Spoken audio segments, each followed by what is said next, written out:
सभी को जय मसीह की। आज का दिन यहोवा ने बनाया है और हम इसमें आनंदित और मगन पाए जाते हैं। और आनंदित और मगन पाया जाना ज़रूरी है क्योंकि आज का दिन यहोवा ने बनाया है। हालेलुया। प्रभु को हमारे जीवन के द्वारा महिमा तब प्राप्त होती है जब हमारे जीवन में आनंद बना रहता है। प्रभु ने हमें भय की आत्मा से नहीं परंतु शक्ति, संयम और प्रेम की आत्मा से भरा है प्रियो।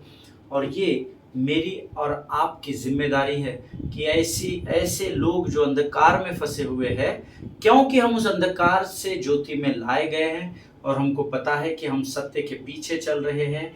मेरी और आपकी जिम्मेदारी है कि अंधकार में फंसे हुए लोगों को अनुग्रह के सुसमाचार के प्रचार के द्वारा, जो कि आपके जीवन की गवाही है, उसके द्वारा हम ऐसे लोगों तक पहुँचे और उनको अंधकार से निकालकर ज्योति की चट्टान पर खड़ा कर सके। हालेलुया। और इस कार्य को पूरा करने के लिए लगने वाली जो शक्ति, सामर्थ, बल और बुद्धि होती है, यकीन जानिए अगर आप प्रभु से मांगेंगे तो स्वर्ग का परमेश्वर यीशु नासरी आपको ज़रूर उन बातों से आशीषित करेगा। हालेलुया।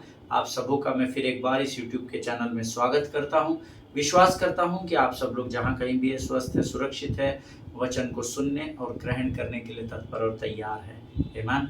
कल हमने जो अध्ययन किया था उसके द्वारा परमेश्वर ने बहुत सारे लोगों से बातचीत की और प्रभु का धन्यवाद हो। कल भी कुछ लोगों ने कहा कि ऐसे कुछ टॉपिक्स है, ऐसे कुछ बाइबल स्टडी के ऐसे कुछ अध्ययन है जिसमें नोट्स का लिखना बहुत ज़रूरी है पास्टर। और हमने भी धीरे धीरे नोट्स लिखना शुरू कर दिया है। हम भूल जाते हैं। मुझे आपकी मेमोरी के बारे में नहीं पता, लेकिन मैं प्रभु से रोज़ स्मरण शक्ति मांगता हूँ कि मेरी स्मरण शक्ति को तू मजबूत कर। और कई बार ऐसा होता है कि हमें जो सिखाया जाता है, हम कई बार जब स्मरण करने की कोशिश करते तो हमें स्मरण नहीं होता, लेकिन अगर वो वचन आपके पास लिखित रूप में रहेंगे तो आप उसको खंगाल सकते हैं और प्रभु से नए प्रकाशन को प्राप्त कर सकते हैं। हालेलुया। आज फिर एक बार मैं अपनी जिम्मेदारी को, जिसको स्वर्ग ने मुझे सौंपा है, उस जिम्मेदारी को पूर्ण करने के लिए मैं आपके मध्य में हूँ और विश्वास करता हूँ आज पवित्र आत्मा की सहायता से जो वचन हम तक पहुँचाए जाने वाले हैं उसके द्वारा हम सब आशीषित होने जा रहे हैं। हालेलुया। लेकिन इससे पहले रोज के समान हम जिन वचनों को पढ़कर अपने अध्ययन की शुरुआत करते हैं, आज फिर एक बार वचनों को पढ़ेंगे। और आज हमने पढ़ने के लिए जो वचन चुना है वो पाया जाता है नीति वचन, और उसका 13 अध्याय और उसके 10 से लेकर 15 वचन हम पढ़ेंगे। नीति वचन उसका 13 अध्याय, उसके 10 से लेकर 15 वचन। The book of Proverbs chapter 13 and verses 10 to 15।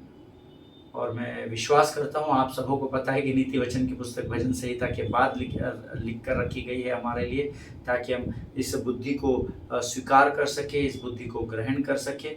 और मैं चाहता हूँ कि हम सब लोग मिलकर एक मन और एक चित्त होकर इन वचनों को हम पढ़ेंगे, ताकि इन वचनों को पढ़ने के द्वारा जो बुद्धि हमें प्राप्त होती है उसका इस्तेमाल स्वर्ग के राज्य की बढ़ोतरी के लिए आप और मैं कर सके। आमीन। So let us open our Bible to the book of Proverbs chapter 13 and verses 10 to 15। वचन में लिखा है, झगड़े रगड़े केवल अहंकार ही से होते हैं, परंतु जो लोग सम्मति मानते हैं उनके पास बुद्धि रहती है। निर्धन के पास माल नहीं रहता, परंतु जो अपने परिश्रम से बटोरता उसकी बढ़ती होती है। जब आशा पूरी होने में विलंब होता है तो मन शिथिल होता है, परंतु जब लालसा पूरी होती है तब जीवन का वृक्ष लगता है। जो वचन को तुच्छ जानता वह नष्ट हो जाता है, परंतु आज्ञा के डरवैयों को अच्छा फल मिलता है। बुद्धिमान की शिक्षा जीवन का सोता है और उसके द्वारा लोग मृत्यु के फंदों से बच सकते हैं। सुबुद्धि के कारण अनुग्रह होता है, परंतु विश्वासघातियों का मार्ग कड़ा होता है। हालेलुया। परमेश्वर इन पढ़े हुए वचनों के द्वारा हम में से प्रत्येक के ऊपर अपने आशीष को उंडेले। मेरा विश्वास है आपने मेरे साथ ये वचन पढ़े हैं और ये समय है जब हम इन वचनों के पढ़ने की सामर्थ्य को प्राप्त किया है, उसके लिए हम यहोवा का धन्यवाद करें और आने वाले वचनों के लिए हम अपना समर्पण करें। लेकिन मैं चाहता हूं उससे पहले हम थोड़े समय में जिन वचनों को हमने पढ़ा है हम उसको भूल ना सके, इसलिए उसको स्मरण रखने के लिए हम थोड़ा सा मनन उस पर करेंगे। झगड़े रगड़े केवल अहंकार ही से होते हैं। By insolence comes nothing but strife, but with those who take advice is wisdom. Hallelujah. क्षमा कीजिए, थोड़ा सा मैंने गलत पढ़ा, मेरा थोड़ा सा दाग लगा हुआ था। परमेश्वर का वचन कहता है झगड़े रगड़े केवल अहंकार से उत्पन्न होते हैं। हालेलुया। तो आप झगड़े रगड़े करते हैं क्या? नहीं पास्टर साहब, मैं नहीं झगड़ता, वो झगड़ता, मैं तो सीधा आदमी हूँ, मैं तो ईमानदार हूँ, मैं तो बहुत नम्र और दीन हूँ। हाँ, इसका पक्का रीजन है कि झगड़े आप ही करते हैं। ईमान, झगड़े और रगड़े केवल अहंकार से उत्पन्न होते हैं। देखिए, मैं अपना अनुभव बताता हूँ। मेरी जब किसी से दो बातचीत होती है तो मैं शांत हो जाता हूँ। सामने वाला मुझे कितना भी बोल रहा है, ये मैं पहले नहीं था, टू बी वेरी ऑनेस्ट, पहले नहीं था, परंतु प्रभु ने धीरज से भर दिया। ईमान, सहन शक्ति से भर दिया, और यही प्रभु की पहचान है। ईमान, हमको जब लोग उकसाते हैं, अगर आप बड़ी आसानी से उनके द्वारा भरगलाए जाकर झगड़े और रगड़े का कारण बनते हैं, तो इसका केवल और केवल कारण आपका अहंकार होता है। ईमान, जब कोई आप पर ऊंची आवाज उठाता है, आप उससे ऊंची आवाज उठाते हैं। जब वो आपको 2 गाली देता है, आप उसको 4 गाली देते हैं। जब वो आपके पीछे, आपके पीठ पीछे आपकी बुराई करता है, आप उससे अधिक 2 गुना उसकी बुराई करते हैं। ये केवल इसीलिए करते हैं क्योंकि आपके और मेरे अंदर अहंकार पाया जाता है, और अहंकार का फ्रूट जो है, जो रिजल्ट है, वो झगड़ा और रगड़ा है। इसीलिए बाइबल में लिखा है झगड़े रगड़े केवल अहंकार ही से होते हैं, परंतु जो लोग सम्मति मानते हैं उनके पास बुद्धि रहती है। But with those who take advice is wisdom. हालेलुया। जो लोग सम्मति मान, देखिए अब सम्मति मानना है ना, किसी के गलत में हामी भरना नहीं होता, लेकिन झगड़े रगड़ों से दूर होकर उसको मिटाना, ये सम्मति का कारण बनता है। उनके पास बुद्धि रहती है, इसीलिए वे लोग इस कार्य को कर सकते हैं। जो झगड़े रगड़े को खत्म नहीं करता वो बुद्धिमान नहीं हो सकता। तुमको पता नहीं ब्रदर, उन्होंने हमारे विरोध में कितनी बातें अलग अलग जगह अलग अलग लोगों को बोली है। तुमको पता नहीं कि उन्होंने हमारे विरोध में क्या क्या कहा है। कहने दीजिए। हालेलुया। मेरा ऐसा मानना है, अगर कोई व्यक्ति आपके विरोध में कुछ बोलता है और किसी तीसरे के पास बोलता है, और वो तीसरा व्यक्ति आकर आप अगर मेरे विरोध में बोलते हैं और कोई तीसरा व्यक्ति आपके बारे में मेरे पास आकर बताता है, तो मैं आप पर एक्शन लेने से पहले, ये मेरी समझदारी है, ये मेरा वैयक्तिक डिसीजन है, सोच है, कि मैं आप पर कोई एक्शन लेने से पहले मैं आपको भी बुला लूं, मैं उस बताने वाले व्यक्ति को भी बुला लूं, और मैं सामने सामने हम सब मिलकर बात को करके एक सम्मति में आकर उस झगड़े को खत्म कर सकते हैं। उन लोगों को परमेश्वर बुद्धिमान कहता है। हालेलुया। निर्धन के पास माल नहीं रहता, परंतु जो अपने परिश्रम से बटोरता उसकी बढ़ती होती है, ये हम सब जानते हैं। निर्धन कंगाल होता है, उसके पास कुछ नहीं होता, क्योंकि वो आलसी होता है। अगर आप नीति वचन पूरा पढ़ेंगे, कई जगहों पर आपको ये वचन मेल खाता दिखाई देगा, परंतु जो परिश्रम से बटोरता उसकी बढ़ती होती है, ये परमेश्वर का वचन कहता है। हालेलुया। परिश्रम करना जरूरी है। हालेलुया। हे सब परिश्रम करने वालों, मेरे पास आओ। जब भी आप परिश्रम करते हैं, जब भी आप आपके कामों में व्यस्त होते हैं, वचन में या काम में जो कुछ भी करना, यहोवा को स्मरण करके करना, यह वचन में लिखा है। हालेलुया। परिश्रम करेंगे तो आप बढ़ते चले जाएंगे, ऐसा वचन में लिखा है। जब आशा पूरी होने में विलंब होता है तो मन शिथिल होता है। हालेलुया। परंतु जब लालसा पूरी होती है तब जीवन का वृक्ष लगता है। आशा पूरी होने में विलंब, hope deferred makes the heart sick, but a desire fulfilled is a tree of life. आशा पूरी होने में जब विलंब होता है ना, तो मन शिथिल हो जाता है। हम धड़ धड़ हमारा जो हार्ट बीट है वो कम ज़्यादा होने लगता है। जब हम किसी बात की प्रतीक्षा में होते हैं, जब हम किसी बात की आशा लगाए होते हैं, और जब वह काम पूरा नहीं होता, तो वचन में ऐसा लिखा है, मन शिथिल होता है। अगर आपको किसी इमरजेंसी से मुंबई से दिल्ली जाना है, और अगर आपका फ्लाइट डिले हो रहा है, उसके बाद वो आता भी है पर चेक इन स्टार्ट नहीं हो रहा है, लेकिन आपको इमरजेंसी है, तो आपका मन शिथिल हो जाता है, और शिथिल मन क्रोध को उत्पन्न करता है, और क्रोध पाप को जन्म देता है। हालेलुया। इसीलिए हे मेरे मन, यहोवा को धन्य कहे, और जो कुछ मुझ में है सब कुछ उसके नाम को धन्य कहे, ऐसा वचन सिखाता है। हालेलुया। अपने मन को शिथिल नहीं होने देना। आशा पूरी होने में विलंब होता है तो आपका ध्यान यहोवा की ओर लगा कर रखना। हालेलुया। परंतु जब but desire fulfilled is a tree of life, लेकिन जब जिस बात की आप आशा लगाकर होते हैं, जब वह लालसा, जब वह प्रार्थना का उत्तर आपको मिल जाता है, तो आपका जीवन आनंद से भर जाता है। हालेलुया। इसीलिए परमेश्वर से प्रार्थना में पेशेंस को मांगना, धीरज को जरूर मांगना। आगे वचन में लिखा है, जो वचन को तुच्छ जानता वह नष्ट हो जाता है। बहुत ही गंभीर वचन है, अंडरलाइन कर लीजिए। परंतु आज्ञा के डरवैयों को अच्छा फल मिलता है। अब आप नष्ट होना चाहते हैं या अच्छा फल प्राप्त करना चाहते हैं, ये चुनाव आपका है।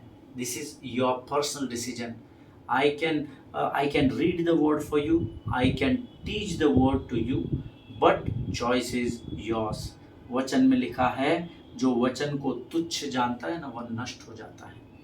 वचन का आदर करना, इस पृथ्वी पर के सब पापों को क्षमा किया जाएगा, परंतु जो पवित्र आत्मा को खेदित, वचन को तुच्छ जानना पवित्र आत्मा को खेदित करना होता है। जिनके सुनने के कान और समझने की बुद्धि, वो समझ ले और जान ले। आमीन। ध्यान से सुनना। वचन में लिखा है, वचन को तुच्छ जानने वाला नष्ट होता है, परंतु आज्ञा का जो पालन करता है, जो प्रभु के भय में रहता है, वो जरूर से अच्छे फल को लेकर आएगा। हालेलुया। बुद्धिमान की शिक्षा जीवन का सोता है। Hallelujah. Very important. The teaching of a wise is a fountain of life, that one may turn away from the snares of death. और उसके द्वारा लोग मृत्यु के फंदों से, किसके द्वारा लोग मृत्यु के फंदों से बच जाते हैं? बुद्धिमान की शिक्षा जीवन के सोते के कारण। और आप जानते हैं, जीवन के सोते का नाम यीशु नासरी है। हालेलुया। सो यीशु नासरी ये जीवन का सोता है। ये जब आप जान लेते हैं, परमेश्वर आपको बुद्धि से भरता है और बुद्धिमानी की शिक्षा देता है, जिसके द्वारा आप शत्रु के जाल से, बहेलिए के जाल में फंसने से बचाए जाते हैं, मृत्यु के फंदे से बच जाते हैं। आमीन। सुबुद्धि के कारण अनुग्रह होता है। Good sense wins favour. हालेलुया। But the way of treacherous is their ruin. परंतु विश्वासघातियों का मार्ग कड़ा होता है। हालेलुया। सुबुद्धि के कारण क्या होता है? ग्रेस, अनुग्रह उत्पन्न होता है। जब आपको परमेश्वर बुद्धि देता है, तो उस बुद्धि के साथ अनुग्रह आता है, और अनुग्रह आपके जीवन को महिमा से महिमा की ओर लेकर जाता है। हालेलुया। परमेश्वर इन वचनों को समझने में आपकी सहायता करे। ये समय है जब हम अपना समर्पण पर परमेश्वर को प्रार्थना के द्वारा करेंगे। Let us pray. Thank you Jesus. धन्यवाद यीशु, धन्यवाद यीशु, धन्यवाद यीशु। तेरे नाम को ऊंचा उठाते हैं राजा, तेरी महिमा करते हैं, तेरी स्तुति प्रशंसा करते हैं प्रभु। दिन प्रतिदिन तू हमारे मध्य में आता है और इन वचनों के द्वारा हमारी सेवकाई करता है। हम तेरे नाम को ऊंचा उठाते हैं। धन्य तेरा नाम है प्रभु जी। तेरे अलावा और कोई नहीं जिसे हमें अब्बा है पिता कहकर पुकार सके। आज इन वचनों को पढ़ने और सुनने का मौका तूने हमें दिया, सामर्थ दिया, बल ताकत दिया। धन्यवाद देते हैं। आने वाले वचनों के द्वारा जो तू हमें आशीष उत्पन्न करने जा रहा है प्रभु जी, हमारे जीवनों को आशीषों से भरने जा रहा है, उसके लिए हम अपना सब कुछ तुझे सौंपते हैं। पवित्र आत्मा तू आ और हम पर संपूर्ण नियंत्रण को ले। सारी बातों में महिमा तुझको देते हैं। आगे के संपूर्ण समय को तुझे सौंपते हैं और इस विनती को धन्यवाद और पूरे विश्वास के साथ हमारे उद्धारकर्ता और हमारे परमेश्वर यीशु नासरी के सामर्थ्य नाम में मांगते हैं पिता। सुनिए और बड़ी दया से ग्रहण करें। आमीन। परमेश्वर हम सबों को अपने लहू में सुरक्षित करे। प्रभु का धन्यवाद हो इस सुंदर और पवित्र समय के लिए, इन अद्भुत वचनों के लिए। ये वो वचन है जो हम दिन प्रतिदिन यहाँ पढ़ते हैं और उससे आशीष को पाते हैं। आमीन। हम पिछले कुछ दिनों से लगातार एक अद्भुत और कठिन विषय को सीख रहे हैं, जिनको परमेश्वर धीरे धीरे धीरे धीरे हमारे समझने के लिए सरल करता चला जा रहा है। आमीन। और हम जिस विषय पर सीख रहे हैं, when things fall apart do not panic. आमीन। जब आपके जीवन में जीवन बिखरने लगे, तितर बितर होने लगे, तो आपका मन कच्चा न होने देना। आमीन। और हम पौलुस के जीवन के यात्रा के द्वारा, उस मिशनरी यात्रा के द्वारा, जो चौथी मिशनरी यात्रा प्रेरितों के काम उसके 27वें अध्याय में लिखी है, उसके द्वारा हम सीख रहे हैं। और अभी तक हमने पूरा बैकग्राउंड पिछले 10 दिनों में सीखा है कि क्यों उसको जहाज पर चढ़ाकर रोम की ओर भेजा गया। उसका पूरा बैकग्राउंड मैंने आपको बताया, ताकि आप अपने गहराई में जब अध्ययन को करें तो आपके स्मरण में वो सारी बातें बनी रहे। हालेलुया। और कल मैंने आपसे कहा था कि जब पौलुस को उस जहाज पर चढ़ाकर रोम की ओर भेजा गया, तो उसको तूफानों का सामना करना पड़ा, विरोध से आने वाली हवाओं का सामना करना पड़ा, जहाज़ के अंदर की मैकेनिकल टेक्निकलिटीज़ जो है, जो जहाज़ का ख़राब होना और तूफ़ान और आंधियों का सामना करना, और फिर वो बहाव जो विरुद्ध दिशा से आता है, जो जहाज़ को कमज़ोर कर रहा है, उससे बचने के लिए अलग-अलग टापुओं से होकर फिर रोम की ओर जाना, और ये सारी परिस्थितियाँ जब उनके जीवन में चल रही है, suddenly in the midst of the trials and tribulations the word came to Paul from the kingdom of God. Hallelujah. परमेश्वर के स्वर्ग के राज्य से यहोवा की वाणी पौलुस को सुनाई देती है, और मैंने आपसे कहा था ये वो वाणी है जो कोई भी सुनना पसंद नहीं करता, क्योंकि हमको आदत पड़ी अच्छा सुनने की, प्लीजिंग वर्ड सुनने की, प्रभु तुम्हें आशीष दे, ये कर दे, वो कर दे। तो यहाँ पर ये जो वाणी इस जहाज पर के लोगों के लिए, टोटल कितने लोग थे 276 पीपल इंक्लूडिंग पॉल। तो ये वाणी जो पौलुस के कानों पर परमेश्वर के द्वारा रखी गई, 2075 लोगों को जब उसने वो वचन सुनाए, उन्हें पसंद नहीं आए, और हमें भी वो पसंद नहीं आते, क्योंकि सत्य कड़वा होता है। आमीन। और वो वचन क्या थे वो आज हम पढ़ेंगे और इस अध्ययन की शुरुआत करेंगे। प्रेरितों के काम उसका 27 अध्याय, उसके 20 से लेकर 38 वचन सब मिलकर एक साथ पढ़ेंगे। The book of acts chapter 27 versus 20 to 38। फिर एक बार पढ़ेंगे। ये वचन हमने इससे पहले इस बाइबल स्टडी के अध्ययन के सबसे पहले दिन में पढ़ा था, जब हमने इस अध्ययन को शुरू किया था। आज हम फिर एक बार उसी से कनेक्ट हुए हैं। मैंने आपको पृष्ठभूमि बैकग्राउंड पूरा बता दिया है। अब हम वचनों को पढ़कर और गहराई में जाएंगे। लेट अस रीड प्रेरितों के काम 27 अध्याय 20 से 38 वचन। जब बहुत दिनों तक न सूर्य न तारे दिखाई दिए और बड़ी आंधी चलती रही, तो अंत में हमारे बचने की सारी आशा जाती रही। जब वे बहुत दिन तक भूखे रह चुके, तो पौलुस ने उनके बीच में खड़े होकर कहा, हे लोगों, चाहिए था कि तुम मेरी बात मानकर क्रेते से न जहाज खोलते और न यह विपत्ति आती और न यहाँ हानि उठाते, परंतु अब मैं तुम्हें समझाता हूं कि ढाढ़स बांधो, क्योंकि तुम में से किसी के प्राण की हानि न होगी, पर केवल जहाज की। क्योंकि परमेश्वर जिसका मैं और जिसकी सेवा करता हूं, उसके स्वर्गदूत ने आज रात मेरे पास आकर कहा, हे पौलुस, मत डर, तुझे कैसर के सामने खड़े होना अवश्य है। देख, परमेश्वर ने सबको जो तेरे साथ यात्रा करते तुझे दिया है। इसलिए हे सज्जनों, ढाढ़स बांधो, क्योंकि मैं परमेश्वर का विश्वास करता हूं कि जैसा मुझसे कहा गया है वैसा ही होगा, परंतु हमें किसी टापू पर जा टिकना होगा।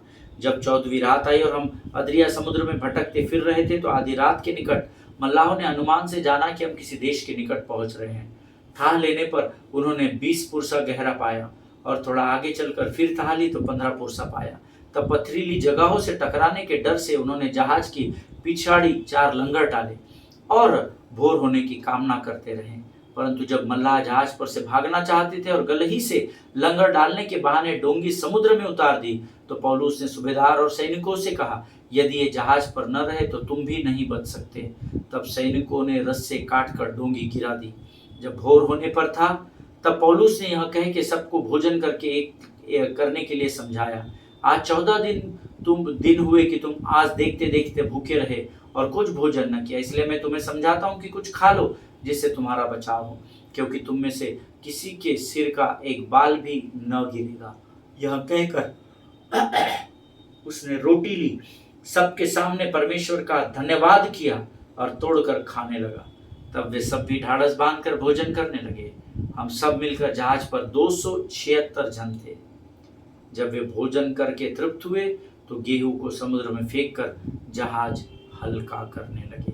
हालेलुया। परमेश्वर इन पढ़े हुए वचनों पर हमें से प्रत्येक को आशीष दे।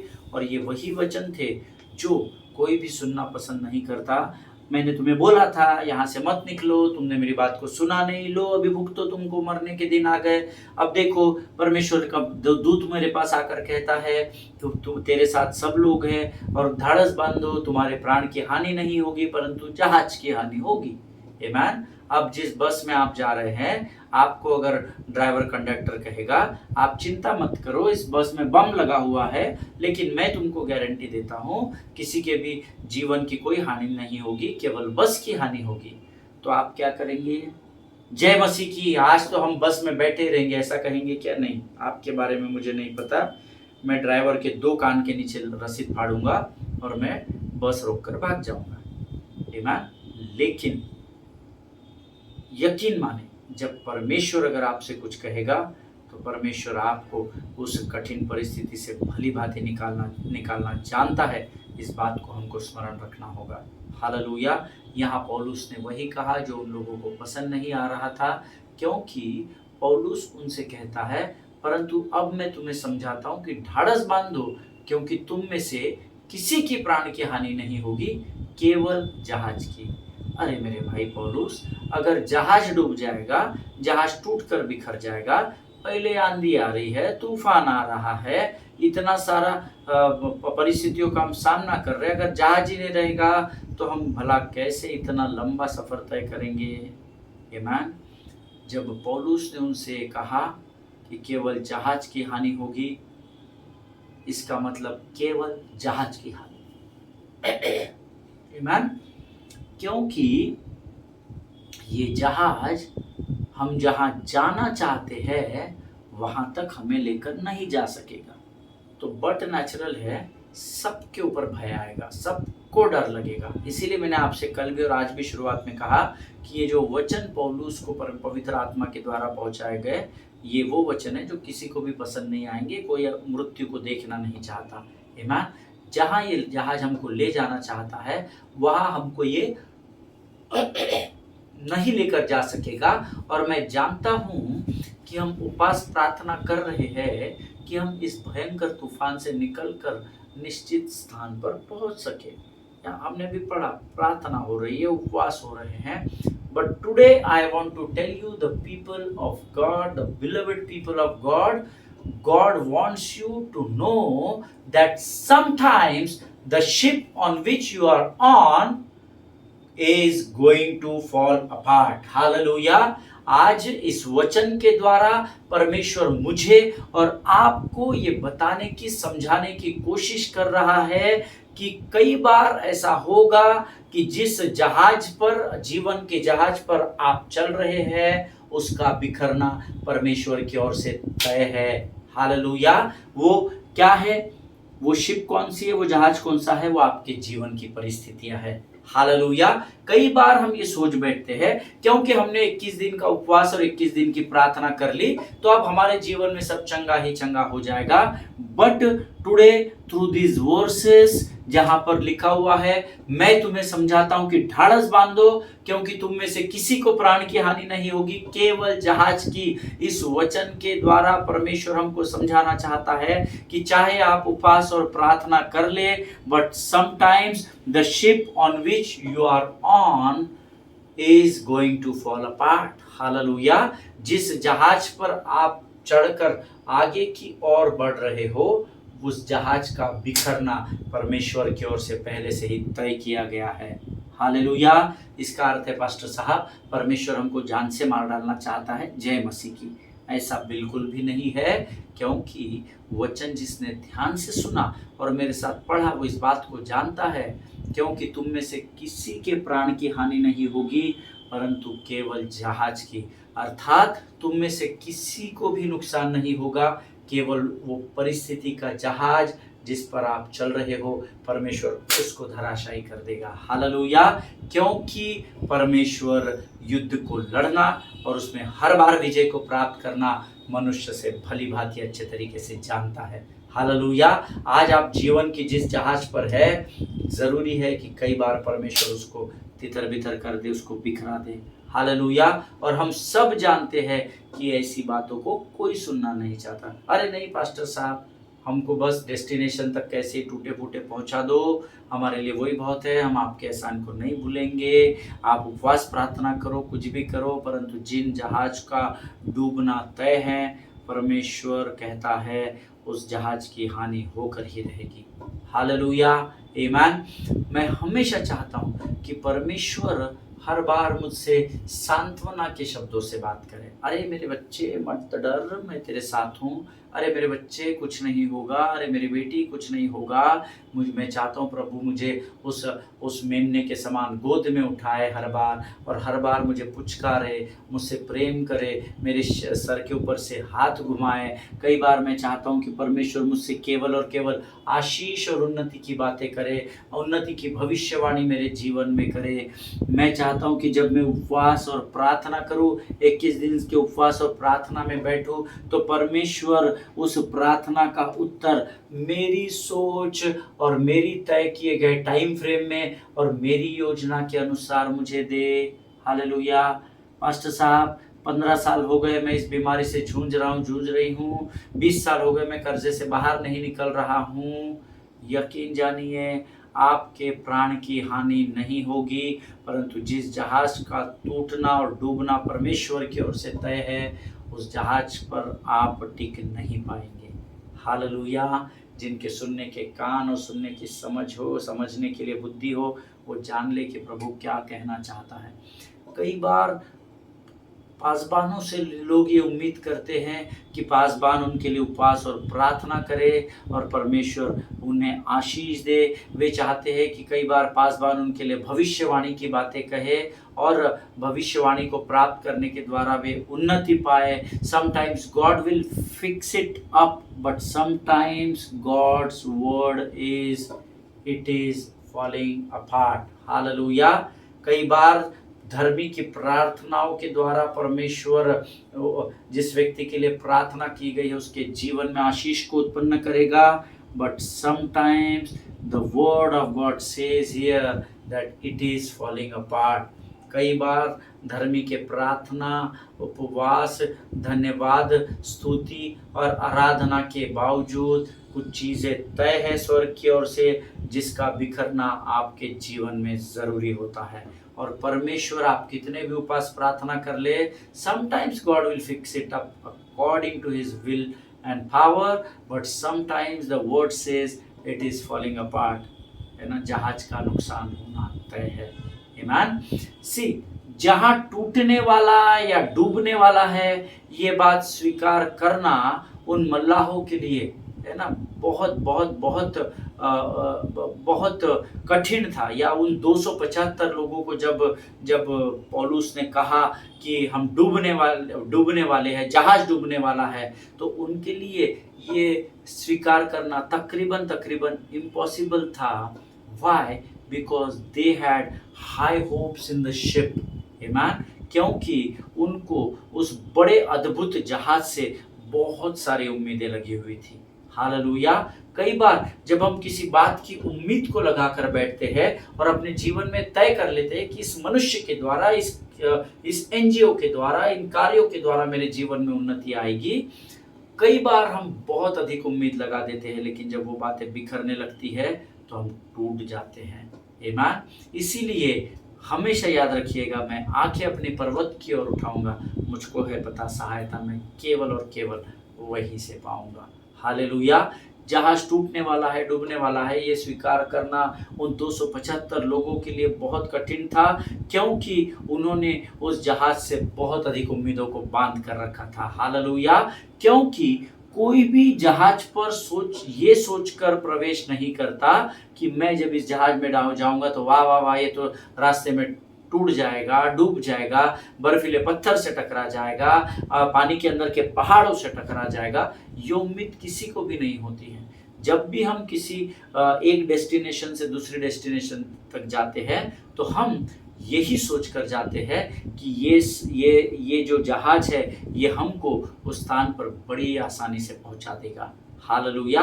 और यही उम्मीद इन 275 लोगों को भी थी, इसीलिए उनकी उस जहाज से बहुत सारी उम्मीदें थी। और इसीलिए जब पौलुस ने उनसे कहा कि किसी के भी प्राण की हानि नहीं होगी, केवल और केवल जहाज की हानि होगी, तो उनके लिए उस बात को डाइजेस्ट करना बहुत कठिन था। हालेलुया। क्योंकि अगर आप जानते हैं कि ये जहाज डूब जाएगा तो कोई भी इतना मूर्ख नहीं कि रिस्क लेकर फिर उस जहाज पर चढ़कर दूसरी ओर बढ़ने लगे। हालेलुया। आमीन।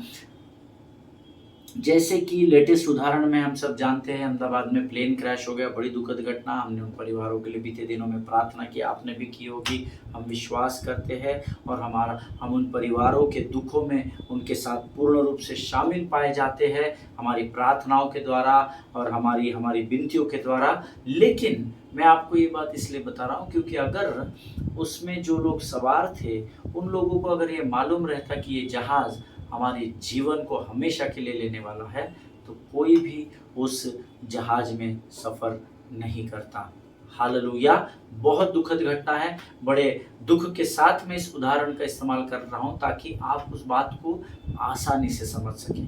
अगर जिन्होंने अपनी जान को उस प्लेन में गँवाया, अगर वो जानते कि ये जहाज ऊँटे बराबर ही कुछ ही ऊपर जाकर ये वापस गिरकर क्रैश होकर हमारे जीवन को समाप्त कर देगा, कोई भी उस जहाज का टिकट नहीं लेता और कोई भी उसमें नहीं चढ़ता। जो लोग उस हॉस्टल्स के डॉक्टर के कैंटीन के हॉस्टल में बैठे थे जहाँ पर ये लैंड होकर या गिर गया, वहाँ पर जो लोगों की मृत्यु हुई, अगर वो पहले से जानते कि मेरे खाना खाते समय, मेरे पढ़ाई के समय में, मेरे बातचीत के समय में एक बहुत बड़ा जहाज आकर मुझ पर गिरेगा और मेरी जान जाएगी, तो वे कभी भी उस स्थान पर नहीं बैठे पाए जाते। हालेलुया! किसी को भी नहीं पता था इस जहाज में कि ये लोगों के जहाज की हानि होने वाली है, नहीं तो कोई भी 275 में से कोई भी व्यक्ति उस जहाज पर नहीं चढ़ता। हालेलुया! हमेशा याद रखिए, अगर आप जानते हैं, देखिए कई बार हम कंफ्यूज हो जाते हैं क्योंकि अगर एक साधारण तौर पर बताता हूँ, अगर आप जानते हैं कि ये रिश्ता जल्दी बिखरने वाला है, तो आप कभी भी उस रिश्ते को स्वीकार नहीं करते। अगर आप इस बात को जानते कि मेरा भाई या मेरी बहन मेरे पीठ के पीछे खंजर खुपसने वाले हैं, तो कभी भी आप उनके संग नहीं चलते। हालेलुया! अगर अगर आप जानते कि आपके सामने वाला आपके साथ धोखाधड़ी करेगा, तो कभी भी आप उसके साथ व्यवहार नहीं करते। हालेलुया! उसी प्रकार से इन लोगों को भी नहीं पता था कि ये जहाज की हानि होने वाली है, वरना कोई भी इस जहाज में नहीं चढ़ता। And why we don't do that? Because nobody gets on a ship thinking it is going to fall apart. हालेलुया! क्योंकि कोई भी ये सोचकर उस जहाज पर नहीं चढ़ता है कि ये कुछ समय बाद बिखरने वाला है। Hallelujah! And it is also hard to accept that the ship is falling apart when you have been praying for the ship. Hallelujah! और कोई भी इस कठिन बात को स्वीकार नहीं करेगा कि आप जिस जहाज पर बैठकर आंधी और तूफान का सामना कर रहे, उसकी ओर बढ़ रहे हैं और उस समय आप प्रार्थना भी कर रहे हैं कि प्रभु ये जहाज नहीं डूबेगा, हम विश्वास करते हैं। अगर आप उस जहाज पर प्रार्थना करने के बाद भी आपको अगर हानि को उठाना होता, तो आप कभी भी उस जहाज पर नहीं चढ़ते। हालेलुया! परमेश्वर इन अद्भुत बातों को समझने में आपकी सहायता और आपकी मदद करे। आज हम इस अध्ययन को यहाँ समाप्त करेंगे, कल हम यहीं से आगे की ओर बढ़ेंगे। मैं विश्वास करता हूँ आज के वचनों के द्वारा प्रभु ने आपको आशीष दी है। Let us pray. खुदावंद प्रभु यीशु मसीह के सामर्थ्य और जीवित नाम के लिए धन्यवाद, तेरे ऊंचे नाम के लिए धन्यवाद। प्रभु तूने हमें उद्धार दिया, उद्धार का आनंद दिया और इस उद्धार में प्रतिदिन आनंदित होना सिखाया। हम धन्यवाद देते हैं। जो वचन आज तूने हमें दिए राजा, उसके लिए हम तुझे धन्यवाद देते हैं। अपनी सामर्थ, अपने बल को हमारे जीवनों पर बनाए रखना राजा। स्वर्गीय समझ और बुद्धि हमारे जीवन में कभी भी कम न होने पाए, बल्कि दिन प्रतिदिन बढ़ती जाए, ऐसे हम प्रार्थना करते हैं। जितनों ने वचन सुना उन्हें आशीष दे। सारी बातों में महिमा तुझको देते हैं। आगे के संपूर्ण समय को हम तुझे समर्पित करते हैं। विनती को धन्यवाद और पूरे विश्वास के साथ हमारे उद्धारकर्ता और परमेश्वर यीशु नासरी के नाम से मांगते हैं पिता, सुनिए और बड़ी दया से ग्रहण करें। आमीन, आमीन। हालेलुया! प्रभु आप सबों को आशीष दे। अगर आपने इन वचनों के द्वारा आशीष पाई है तो और लोगों तक इन वचनों को पहुंचाइए ताकि वे भी आशीष के भागीदार हो सके। इजराइल के लिए प्रार्थना करें, भारत देश के लिए प्रार्थना करें, अपने पासबानों के लिए, उनके परिवारों के लिए प्रार्थना करें। हमारे भारत देश के आदरणीय प्रधानमंत्री मोदी जी के लिए, राष्ट्रपति मैडम के लिए, सारे सेंट्रल स्टेट और सारे लोगों अधिकारियों के लिए प्रार्थना करें जिनके हाथों में इस देश की धुरा को प्रभु ने सौंपा है। प्रार्थना करें कि परमेश्वर इनके द्वारा इस देश की उन्नति को और ऊपर और ऊंचाइयों पर लेकर जा सके। हालेलुया! एक दूसरे के लिए भी प्रार्थना करते रहे, संविधान का पूरा फायदा उठाएं और इस देश की न्याय व्यवस्था के अंदर होकर उसका पूर्ण रूप से पालन करके लोगों तक अपने जीवन की गवाही को अनुग्रह के सुसमाचार के रूप में लेकर जाए। हालेलुया। परमेश्वर आपको शक्ति दे, सामर्थ्य दे, समझ, बल, बुद्धि और ज्ञान से भरे। यही मैं प्रभु से प्रार्थना करता हूँ। हम कल फिर मुलाकात करेंगे। तब तक स्वस्थ रहें, सुरक्षित रहें। सभी को जय मसीह की। God bless you all.